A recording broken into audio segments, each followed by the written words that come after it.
Hello guys, good morning. Welcome back to my channel. This is Sir Mia's Garden.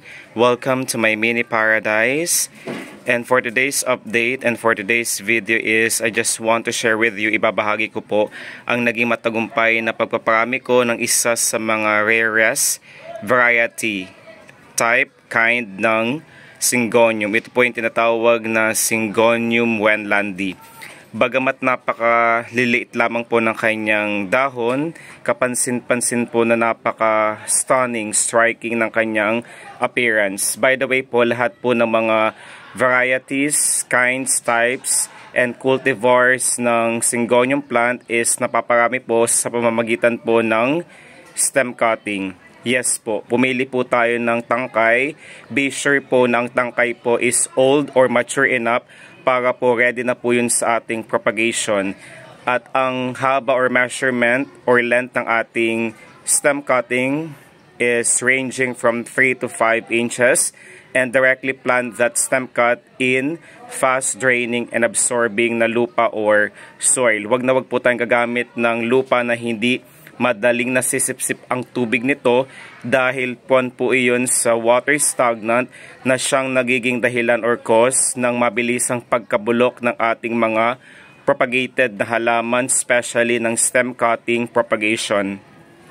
Then kapansin-pansin po guys na nag-lush ang aking Syngonium wendlandi dahil inaalagaan ko po siyang maigi. At ang lahat po ng variety ng Syngonium po ay wag na wag po natin siyang ilalagay sa direktang sikat ng araw. It can tolerate lamang po ang 2 to 3 hours of full sun exposure para sa nasabing varieties ng Syngonium plant. I-focus po natin ito po ang kanyang pinaka top portion or view. Napakaganda po, di ba? Isa rin po sa mga dahilan kung bakit patuloy siya sa paglago, pagkakaroon ng maraming supling, suloy, or anak is naglalaan po ko ng sapat na oras para po i-fertilize. Ang ginagamit ko po na organic fertilizer sa aking mga Syngonium plants at sa lahat po ng aking Lucky, Vash 2 at Feng Shui house plant ay yung powderized eggshells.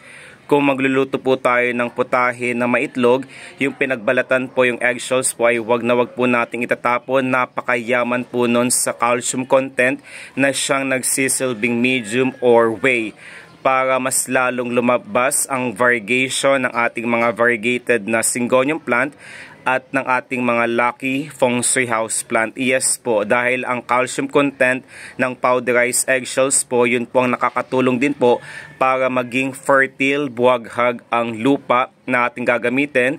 At kapag nangyari na naging fertile po ang lupa, ay tunay na yun po ang nagiging daan para po mas lalong tumangkad, maging masagana, at maging malago ang pagtubo ng ating mga halaman, particularly ng ganitong variety ng Syngonium plant.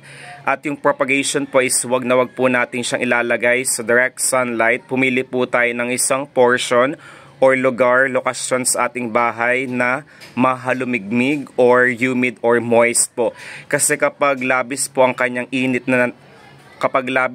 init na kanyang nakuha, might as well po ang pinaka worst case scenario is hindi po magiging successful ang ating propagation dahil natuyo na po ang kanyang stem cutting. Ayun siya guys. Napakaganda po. Isa rin po sa mga naging daan din po ang halaman na ito para ma-monetize ang YouTube channel ko na si Sir Mia Vlogs dahil po ang halaman na ito bukod sa lucky charm ay wish granter at nagtatanggal po ito ng mga hindi ka nais-nais na elemento sa hangin. Nililinis niya po ang hangin para magkaroon tayo ng isang natural presko at kaaya-ayang oxygen na siyang kinakailangan po natin sa ating malusog na pangangatawan. Yung mga harmful chemical toxins po ay kanyang tinatanggal, inaabsorb, ini-eliminate, particularly ng mga toxins kagaya ng formaldehyde, benzene, trichloroethylene, toluene, at yung mga methane gases sa isang maganda, presko, at maayos at kaaya-ayang hangin na siyang kailangan po natin para mas lalong magampanan natin ang ating hanap buhay or trabaho para sa susunod na kinabukasan ay maging maayos po ang lahat. Ayan. Perfect na perfect po ang combination ng puting kulay ng aking planter or paso na binili ko sa Lazada. I'm planning to repot this guys next week. Inaantay ko lamang po ang aking binili or purchase na mas malaking paso para sa aking pagtatamnan ng Syngonium Wendlandi. Kapag mas malaking espasyo ang ibinigay po natin sa ating halaman na ito, ay tumpak or tiyak na magagarantiya or masisigurado po natin na mas lalo pa siyang tatangkad at magkakaroon ng isang very lush, healthy looking na Syngonium Wendlandi. And napakaganda po, diba? I'm planning also to propagate this guys kasi may pagbibigyan po ako. I will give this as a birthday gift sa aking pinakamalapit na kaibigan. Napakaganda po, diba? Ito po yung kanyang side portion na view. Bakit nga ba hindi nawawala ang mga Syngonium sa mga halaman? Bagamat napaka simple ng mga Syngonium, pero ang dating ng ganitong Syngonium Wendlandi ay tunay nga namang kaakit-akit dahil ito po is considered money maker. Wag na wag po kayo magpapawala at alagaan nyo po siyang mabuti para po ito po ang makapaghikayat, makapaghaltak ng mga blessing na siyang ipagpapasalamat natin everyday. Kumbaga ang ating mga halaman po ay pawang mga gabay lamang po. At hindi po ibig sabihin no, na kapag meron po tayong mga halaman sa ating bahay ay hindi na po tayo magsisipag, lalakipan po natin ng pagtsatsaga para kung may nais po tayong makuha ay tunay na maging matagumpay ang agarang pagtupad sa ating mga pangarap guys or panalangin sa buhay.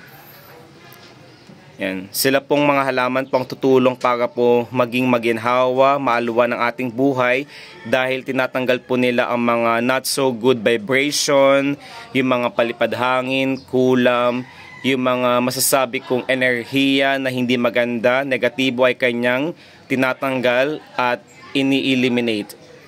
Hindi po kayo magsisi kapag meron po kayong ganitong halaman dahil considered siya as eliminator din po ng radiations, particularly ng mga gadgets, yung mga harmful radiations na siyang pinoproduce or iniimit ng ating mga gadgets, appliances, laptops, computers, phones, ay tunay nga namang epektibo at napakaganda. Ayun siya guys. Be sure po lahat po ng ating mga Lucky Feng Shui house plant, vastu plants ay tumbukan po dapat natin ang silangang bahagi, particularly ng northeast portion dahil doon po ang pinakamaswerte, pinakamakapangyarihan at pinakamaalwan na portion or lokasyon dahil doon po sumisikat at sumisinag ang araw. Maraming salamat guys sa walang sawang pagmamahal at suporta. Ingat po tayong lahat. Naway sa lahat ng bagay, ang Diyos ay laging papurihan po. Hanggang sa muli, paalam guys.